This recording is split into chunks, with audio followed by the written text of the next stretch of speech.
Praise the lord.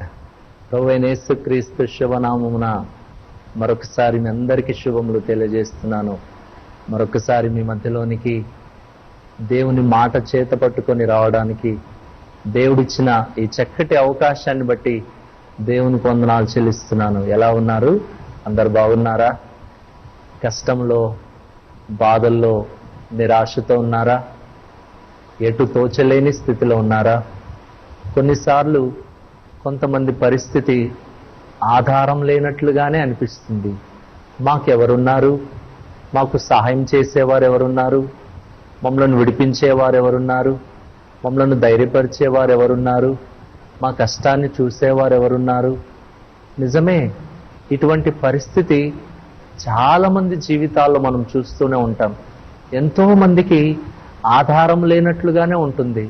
ఎంతోమంది మరి ఆ విధంగా నిరాశ పడిపోయి, నిరుత్సాహపడి, జీవితం పైన విరక్తి చెంది, జీవితమే వ్యర్థమని తలంచి మరి జీవితాన్ని ముగించుకోవాలని తలంచేవారు చాలా మందిని మనం చూస్తూ ఉంటాం.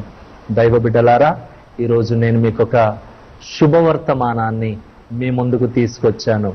ఆ శుభవర్తమానం ఏంటో తెలుసా? There is one person who can understand your situation, my dear friends. ఒక వ్యక్తి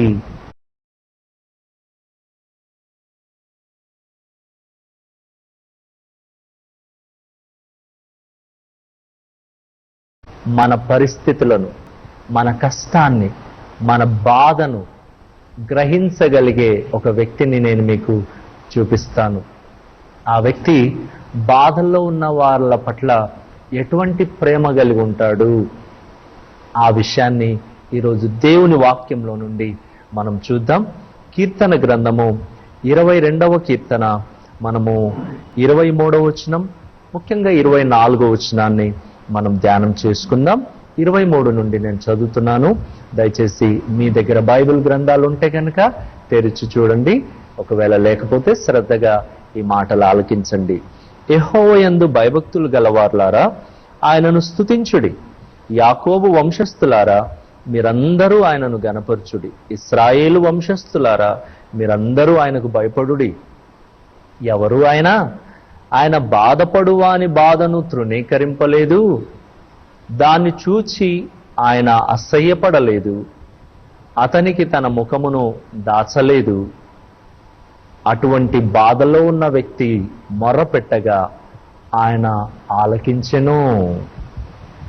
ఆ దేవుని ప్రేమను గూర్చి, ఆ దేవుని ప్రేమలో ఉన్న ప్రత్యేకతను గూర్చి ఎంత చక్కటి విషయాలు వ్రాయబడ్డాయి. ఒక వ్యక్తి బాధలో ఉండగా ఆ దేవాతి దేవుడు అటువంటి వ్యక్తిని చూసినప్పుడు అటువంటి వ్యక్తిని తృణీకరింపరంట. తృణీకరించే లక్షణం మనుషుల్లో ఉంటుంది. అంటే కష్టాల్లో ఉన్న వారిని తృణీకరిస్తారు, రిజెక్ట్ చేస్తారు, త్రోసివేస్తారు, దగ్గరికి రావద్దు అంటారు, దూరముండండి అంటారు. కానీ దేవుని ప్రేమ ఎంత గొప్పదో! బాధల్లో ఉన్న వారిని చూచి ఆయన తృణీకరించడు. కొన్నిసార్లు అనారోగ్యముతో, రోగముతో, బాధతో, కష్టముతో హాస్పిటల్కి వెళ్ళినప్పుడు డాక్టర్స్ కూడా రిజెక్ట్ చేస్తారు, డాక్టర్స్ కూడా తృణీకరిస్తారు. నాతో కాదు, ఎటైనా తీసుకెళ్ళిపోండి అంటారు. ఇక్కడ ఉండొద్దు, రావద్దు, వెళ్ళిపోండి అంటారు. వాళ్ళైనా తృణీకరిస్తారు. కానీ మన దేవుడు, నమ్మదగిన దేవుడు, రక్షకుడు ఆ యేసయ్య బాధల్లో ఉన్న వారిని చూసి ఎన్నడూ తృణీకరించడంట. గమనించండి, ఈ రోజుల్లో మనుషులు కూడా చాలాసార్లు వేదన చెందుతారు. నా బాధను ఎవరు చూస్తారు? నా బాధను ఎవరు పట్టించుకుంటారు? నన్ను ఎవరు పట్టించుకుంటారు? కానీ మన దేవుడు బాధల్లో ఉన్న వారిని చూడడమే కాదు, అతని బాధలో నుండి విడిపించే దేవుడు ఆయన. బాధల్లో ఉన్న వారిని చూసి సహాయం చేసే దేవుడు ఆయన. వాక్యంలో నిర్గమకాండంలో మనం చూస్తాం, ఇశ్రాయేలు ప్రజలు ఐగుప్తు దేశంలో భయంకరమైన పరిస్థితిలో ఉన్నారట. ఇనుప కొలిమిలో ఇనుప ముక్క ఏ విధంగా ఉంటుందో అంత వేదన అనుభవించారు, కష్టాన్ని అనుభవించారు. అక్కడికి ఒక మంచి పరిస్థితిలో వెళ్ళారు, కానీ ఆ దేశంలో బానిసలైపోయారు. ఆ దేశ రాజు ఫరో వారిని బానిసలుగా చేశాడు. వారి చేత భయంకరమైన వెట్టి చాకిరి చేపిస్తూ ఉన్నాడు. నెమ్మది లేని పరిస్థితిలో మరి ఆ బాధలో ఉండగా వాక్యంలో రాయబడింది, నిర్గమాకాండం 3వ అధ్యాయం 7వ వచనంలో స్వయాన దేవాతి దేవుడే మాట్లాడుతున్న మాట ఏంటో తెలుసా? ఒకసారి చూద్దాం. నా ప్రజల బాధను నిశ్చయముగా చూచి తిని. ఇది ఎవరో పలికిన మాట కాదు. ఈరోజు నా బాధను ఎవరు చూస్తారు అని బాధపడుతున్నావా? బాధ ఒక ఎత్తు అయితే, బాధను చూడడం లేదు అనే బాధ మరొక బాధ. ఈ రోజుల్లో చాలా మంది సమస్యలవే. కష్టం ఒక ఎత్తు అవుతుంది, ఆ కష్టాన్ని చూసేవారు ఎవరూ లేరని మరొక బాధపడుతూ ఉంటాం. కానీ నిజ దేవుడైన మన దేవుడు, మన రక్షకుడైన యేసుక్రీస్తుల వారు, ఆ దేవాతి దేవుడు ప్రజల బాధను చూసేవాడని వాక్యంలో మనం చదివాం. నేను నా ప్రజల బాధను నిశ్చయముగా ఖచ్చితంగా చూచి తిని.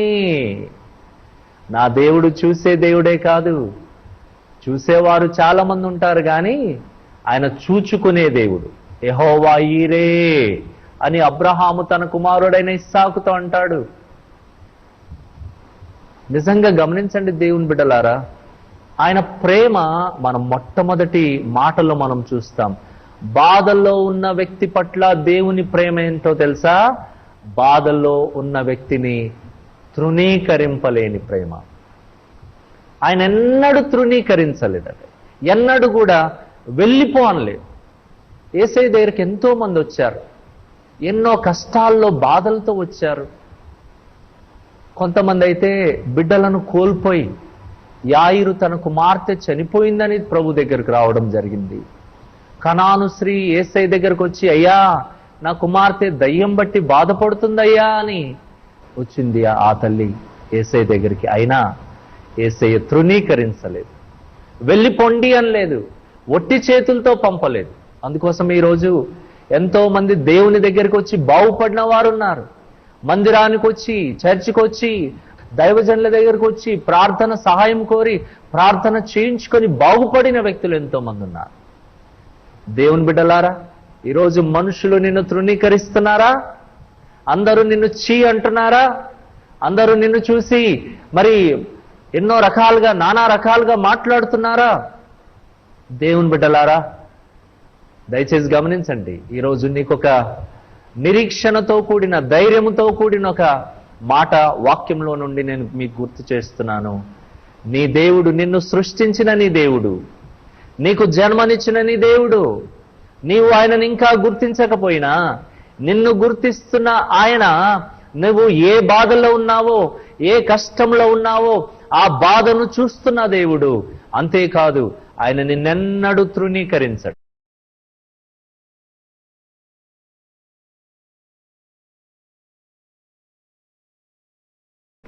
మేబీ నీ సొంత తల్లిదండ్రులు నిన్ను తృణీకరిస్తున్నారేమో, నీ ఫ్రెండ్స్, నీ స్నేహితులు నిన్ను తృణీకరిస్తున్నారేమో, రిజెక్ట్ చేస్తున్నారేమో. దయచేసి గమనించండి, దేవాతి దేవుడు, ఆయనలో ఉన్న ప్రత్యేకత ఏంటో తెలుసా? ఆయన బాధపడే వారి బాధను చూసి ఆయన ఎన్నడూ తృణీకరింపలేదు అని వాక్యంలో మనం చూస్తూ ఉన్నాం. రెండవది, దాన్ని చూసి ఆయన అసహ్యపడలేదు.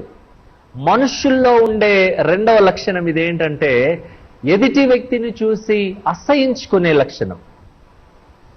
ఎవరైనా చూడడానికి కొంత అందహీనంగా కనబడితే అసహించుకుంటారు. కొంతమంది మాటలతో అసహించుకుంటారు, చీ అంటారు. కొంతమంది ఏమో మనస్సులోనే అసహించుకుంటారు. గమనించండి,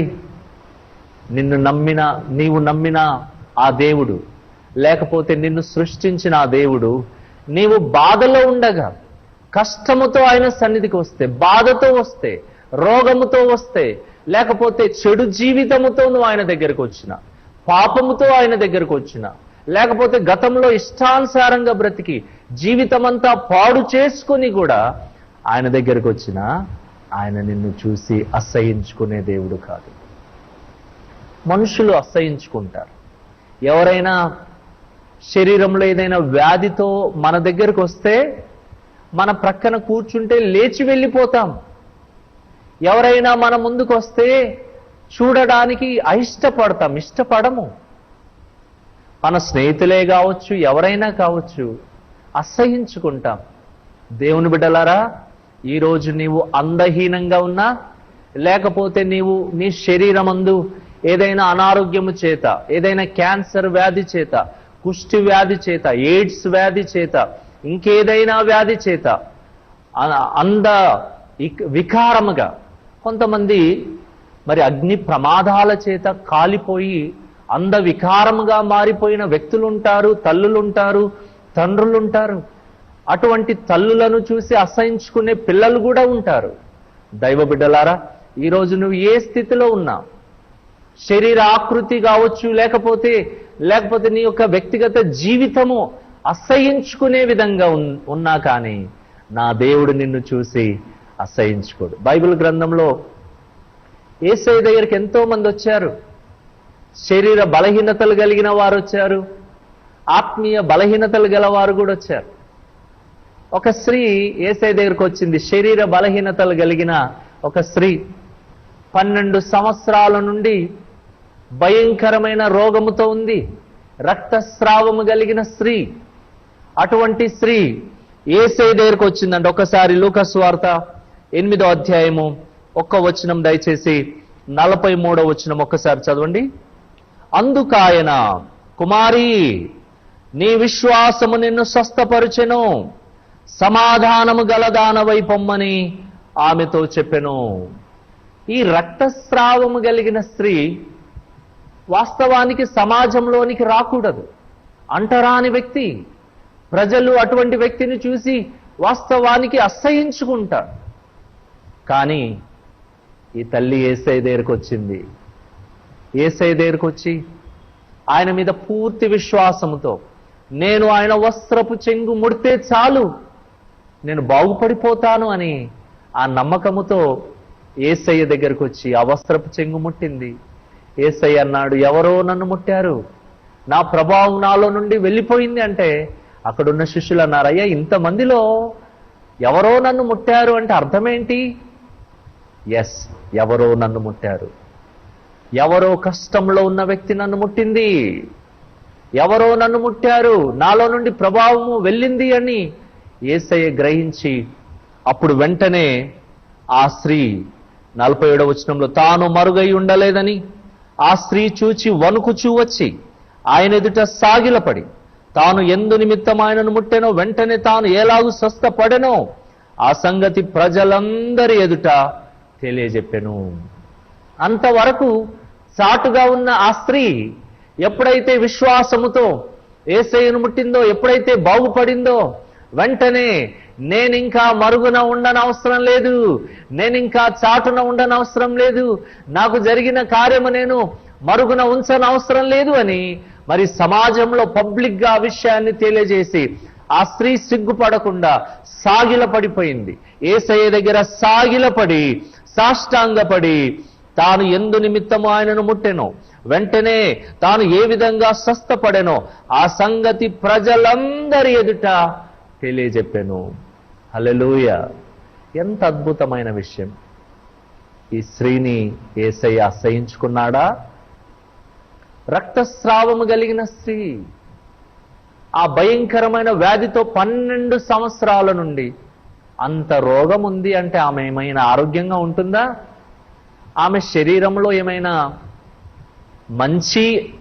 లేకపోతే మంచి వాసన, లేకపోతే మంచి ఆరోగ్యం, మంచి ఆకారం, లేకపోతే ఆమెను చూడ్డానికి ఏమైనా అందంగా కనిపిస్తుందా? అన్ని సంవత్సరాల వ్యాధిగ్రస్తురాలు యేసయ్య దగ్గరకు వచ్చి డైరెక్ట్ గా ముట్టింది. అయినా యేసయ్య ఆమెను చూసి అసహించుకోలేదు. అమ్మా తల్లి, ఈరోజు నువ్వు ఏ బలహీనతతో ఉన్నావో, సహోదరుడా, యవనస్తుడా, పెద్దలారా, మీరు ఏ స్థితిలో ఉన్నారో ఏ రోగముతో ఉన్నారో, ఏ వ్యాధితో ఉన్నారో, విశ్వాసముతో యేసయ్య దగ్గరికి రండి. విశ్వాసముతో ఆయన దగ్గర ప్రార్థించండి. ఆయన నిన్ను చూసి అసహించుకునేవాడు కాదు. మేబీ నీ ఇంటి వారు నిన్ను అసహించుకుంటున్నారా? నీ ఫ్రెండ్స్ నీ ఆకారం చూసి అసహించుకుంటున్నారా? నీ ముఖం నాకు చూపించకన్నారా? డోంట్ వరీ, బాధపడకు. ఈరోజు నువ్వు ఏ దేవుని స్వరం వింటున్నావో ఆ దేవుడు, ఆయన ప్రేమ ఏంటో తెలుసా? నిన్ను అసహించుకునే ప్రేమ కాదు, కానీ అసహించుకుంటున్న నీపై ప్రేమను చూపించేదే ఆ దేవుని ప్రేమ.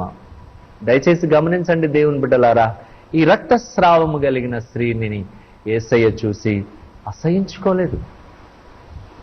అంతేకాకుండా మరొక స్త్రీ ఉంది. ఈ 12 సంవత్సరాల ఈ రోగము శరీర వ్యాధితో వచ్చింది ఈ స్త్రీ. మరొక స్త్రీ ఉంది, పాపరోగముతో వచ్చింది. 7వ అధ్యాయంలో పాపాత్మురాలు అనే ఒక స్త్రీ కనిపిస్తుంది. లూకాసు వార్త 7వ అధ్యాయంలో సీమోను అనే వ్యక్తి అతన్ని, యేసుక్రీస్తును తన ఇంటికి భోజనానికి ఆహ్వానించాడు, ఆతిథ్యం ఇవ్వాలని ఆహ్వానించాడు. యేసుక్రీస్తు తన ఇంటికి రాగానే యేసుక్రీస్తు సీమోను ఇంట ఉన్నాడని ఈ పాపాత్మురాలు అనే ఒక స్త్రీ, పాపాత్మురాలు అని ఎందుకు పిలువబడిందో, ఆమె జీవితం ఎంత పాపముతో కూడి ఉండెనో, ఎంత చెడు జీవితమో, పాపాత్మురాలు అనే పేరు ఇవ్వబడింది ఆమెకి. ఆమె ఆ విషయాన్ని తెలుసుకున్నది. యేసుక్రీస్తు ఆ సీమోను ఇంట ఉన్నాడని ఆ స్త్రీ తెలుసుకున్నప్పుడు ఆమె వచ్చి యేసయ్య పాదాల దగ్గర నిలబడి పశ్చాత్తాపముతో కన్నీరు కారుస్తూ, యేసయ్య పాదాలు తడుపుతూ, తన తల వెంట్రుకలతో ఆ పాదాలు తుడుస్తూ ముద్దు పెట్టుకుంటూ ఉన్నట్లుగా వాక్యంలో చూస్తాము దేవుని బిడ్డలారా. కన్నీరు కారుస్తుంది. గమనించండి, ఒక వ్యక్తికి 2 సందర్భాల్లోనే కన్నీరు వస్తాయి. ఏంటో తెలుసా? మొదటిది భయంకరమైన కష్టమైన ఉండాలి, లేదంటే రెండవది హృదయం నిండా పశ్చాత్తాపమైన ఉండాలి. ఈ స్త్రీకి కష్టమేమీ లేకపోవచ్చు, కానీ హృదయం నిండా పశ్చాత్తాపం ఉంది. పశ్చాత్తాపముతో యేసయ్య పాదాల దగ్గరకు వచ్చి కన్నీరు కారుస్తుంది. నాకు తెలిసి ఈ స్త్రీ ఎవరి పాదాల దగ్గర ఇంతకుముందు నిలబడి ఉండకపోవచ్చు, ఏ పురుషుని పాదాల దగ్గర నిలబడి ఉండకపోవచ్చు. అందరూ తన పాదాల దగ్గరకు వచ్చేవాళ్ళేమో. అంత చెడ్డ స్త్రీ ఆ స్త్రీ ఆ విధంగా చేయడము, పిలిచిన వ్యక్తి అంటాడు, ఈమె ఎవతో ఇతనికి తెలుసా? ఇతడు ప్రవక్త అయితే ఆమె ఎవతో ఈయనకు తెలుసుంటుంది కదా అని అపార్థం చేసుకున్నాడు ఆ పిలిచిన వ్యక్తి సీమోను. కానీ యేసయ్య అసహించుకోలే. నేను నీ ఇంటికి వచ్చినప్పటి నుండి నా కాళ్ళకు నీళ్లు కూడా ఇవ్వలేదు నీవు, కానీ ఈ స్త్రీ నేను వచ్చినప్పటి నుండి తన కన్నీటితో నా పాదాలు తడుపుతూ, తన తల వెంట్రుకలతో నా పాదాలు తుడుస్తూ, నా పాదాలు ముద్దు పెట్టుకుంటుందని చెప్పి యేసయ్య ఒకే ఒక మాట అంటాడు. ఏంటో తెలుసా? 47వ వచనం, ఆమె విస్తారంగా ప్రేమించెను గనక ఆమె యొక్క విస్తార పాపములు క్షమించబడనని నీతో చెప్పుచున్నాను. హల్లెలూయా! ఎంత గొప్ప అద్భుతమైన సత్యమో తెలుసా? యేసయ్య అన్నాడు, ఈమె నన్ను విస్తారంగా ప్రేమించింది కాబట్టి ఆమె విస్తారమైన పాపములు క్షమించబడ్డాయి. అసహించుకున్నాడా యేసయ్య? ఆ పాపాత్మురాలను చూసి యేసయ్య అసహించుకున్నాడా? నీవు ఈరోజు ఎంత ఘోర పాపివైనా సరే సహోదరి, నీ బ్రతుకు ఎంత నీచమైనా సరే, దయచేసి దాచుకొనక దానిని యేసయ్య పాదాల దగ్గరకు వచ్చి పశ్చాత్తాపముతో కన్నీటితో ఆయన పాదాల దగ్గర ఒప్పుకుంటే, నా దేవుడు అసహ్యపడకుండా, నిన్ను చూసి అసహించుకోకుండా నిన్ను స్వస్థపరచగలిగిన సమర్థుడని దేవుని వాక్య ప్రకారంగా నేను మీకు గుర్తు చేస్తున్నా. యేసయ్య ప్రేమ ఎంత గొప్పదో దయచేసి గమనించండి. ఎంతో మందిని ఆయన బాగు చేశాడు, ముట్టి బాగు చేశాడు. వాక్యంలో రాయబడింది, కుష్ఠరోగుని ముట్టి అని వాక్యంలో ఉంది. కుష్ఠరోగుని ముట్టి బాగు చేశాడు. ఎవరు ముట్టరు? ఆ రోజుల్లో కుష్టి వ్యాధిగ్రస్తులు అంటరాని వాళ్ళు. ఊరి వెలుపల, ఊరి అవతల ఉండేవారు, ఊరిలోనికి రావడానికి కూడా వారికి అవకాశం లేదు. అటువంటి కుష్ఠరోగిని కూడా ముట్టి బాగు చేసినట్లుగా వాక్యంలో మనం చూస్తున్నాం. గమనించండి దేవుని బిడ్డలారా, బాధల్లో ఉన్న వ్యక్తి పట్ల ఆ దేవుని ప్రేమ ఏంటో తెలుసా? మొట్టమొదటి విషయాన్ని మనం నేర్చుకున్నాం. ఆయన బాధల్లో ఉన్న వాని బాధను చూసి తృణీకరించలేదు. రెండవదిగా మనం చూస్తున్నాం, ఆ బాధల్లో ఉన్న వ్యక్తిని ఆయన అసహించుకోలేదు. మూడో విషయాన్ని మనం నేర్చుకుందాం. మళ్ళీ 24 వచనం కీర్తన గ్రంథం 22-24లో ఆయన బాధపడు వాని బాధను తృణీకరింపలేదు, దాన్ని చూచి ఆయన అసహ్యపడలేదు, అతనికి తన ముఖమును దాచలేదు. ఇదొక అద్భుతమైన లక్షణం. ఈరోజు మనుషుల్లో ఈ లక్షణం ఉండదు. మనుషులు చాలా ఈజీగా ముఖాన్ని చాటేస్తారు. వింటున్నారా దైవ బిడ్డలారా? నిన్ను చూసి ఎవరైనా ముఖం చాటేశారా? ఎస్, వేస్తారు. అన్ని సమృద్ధిగా ఉన్నప్పుడు నీ కళ్ళ ముందే తిరుగుతారు. నీకు అన్ని బాగున్నప్పుడు, నీకు ఆరోగ్యం బాగున్నప్పుడు, ఆస్తి బాగున్నప్పుడు, నీకు పేరు బాగున్నప్పుడు, అన్ని సరిగా ఉన్నప్పుడు అందరూ నీ ముఖం ముందే ఉంటారు. కానీ నీకు కష్టం వచ్చినప్పుడు నీకు ముఖము చాటు వేస్తారు. మనుషునిలో ఉన్న భయంకరమైన నీచమైన ఒక లక్షణం ఏంటో తెలుసా? ముఖము చాటు వేయడం. వెరీ సింపుల్గా తప్పించుకుంటారు. ఆ టైంలో నువ్వు ఫోన్ చేసినా స్విచ్ ఆఫ్. ఆ టైంలో ఫోన్ చేసినా లేడని చెప్పు అంటారు, నేను లేనని చెప్పు అంటారు, ఆ వ్యక్తిని ఫోన్ చేయొద్దు అని చెప్పు అంటారు. మనుషుల లక్షణం అది. ముఖము చాటు వేయడం మనుషుని లక్షణం. కానీ దేవుని లక్షణం ఏంటో తెలుసా? బాధల్లో ఉన్న వానికి ఆయన తన ముఖమును దాచలేదు. అంటే తన ముఖాన్ని చూపించేవాడు. నేనున్నాను నీకు, ఐఎమ్ దేర్ విత్ యూ, నేను నీతో ఉన్నాను, నేను నిన్ను చూస్తున్నాను, నీ ముఖాన్ని చూస్తున్నాను. నేను ముఖాన్ని చాటు వేసేవాడని కాదు. నా ప్రియ దైవ బిడ్డలారా, ఈ మాటలు వింటున్న నా తోటి సహోదరి సహోదరులారా, మీరు ఏ కష్టంలో ఉండి బాధపడుతున్నారు? నీ సొంత వారు నిన్ను చూసి ముఖం చాటేస్తున్నారా? లేకపోతే నీ పిల్లలు, నీ కుమారులు, నీ ఎదిగిన కుమారులు, ఎదిగిన కుమార్తెలు నిన్ను చూసి, నీ కష్టమును చూసి, ఈ టైంలో వెళ్తే అమ్మో చాలా కష్టం, ఈ టైంలో అతనికి కనబడితే అమ్మో నేను తట్టుకోలేను, చాలా కష్టం, నాతో కాదు. గమనించండి, ఇటువంటి పరిస్థితులు నీకు ఎదురవుతున్నాయా? దేవుని బిడ్డలారా, దయచేసి గమనించండి. ఈరోజు దేవుడు మనకొక ఆదరణనిస్తున్నాడు. ఆదరణతో కూడిన వాగ్దానమునిస్తున్నాడు. ఏంటో తెలుసా? నేను మీకు నా ముఖమును చాటు వేయను, నా ముఖాన్ని దాచను. ఈరోజు నీవు కష్టంలో ఉంటే ప్రజలు నిన్ను చూసి దాటిపోతున్నారా? నిరాశ పడకు. ఒక వ్యక్తి నీ కష్టముతో పాటు నిలిచిపోయేవాడు, కష్టంలో నిలిచిపోయేవాడు. నువ్వు శ్రమల్లో ఉన్నావా? దేవుడు అంటాడు, నేను నీతోనే ఉన్నాను, I am there with you. నీవు జలములలో పడి వెళ్ళినప్పుడు భయపడకు, నేను నీకు తోడుగా ఉన్నాను. నీవు అగ్ని జ్వాలల్లో ఉన్నప్పుడు భయపడకు, అవి నిన్ను కాల్చవు, నేను నీకు తోడుగా ఉన్నాను. దావీదు కూడా అంటాడు, గాఢాంధకారపు లోయలో నేను సంచరించినను ఏ అపాయమునకు భయపడను, నీవు నాకు తోడై ఉన్నావు. హల్లెలూయా. దైవ బిడ్డలారా, ఈ గ్రుడ్డి భిక్ష గాని ఈ సందర్భంలో, పరిస్థితిలో జనసమూహము దాటిపోయారు, కానీ యేసయ్య దాటిపోయారు. ఆయన నిలిచిపోయేవాడు. కాబట్టి ఈ విషయాన్ని గమనించాలి. చివరి మాట చెప్పేసి నేను ముగించేస్తాను. 24 వచనం లాస్ట్ భాగం. వాడాయనకు మొర పెట్టగా ఆయన ఆలకించెను. బాధల్లో ఉన్నవాడు మొర పెట్టినప్పుడు ఆలకించేవాడు. ఇది చాలా ప్రాముఖ్యం.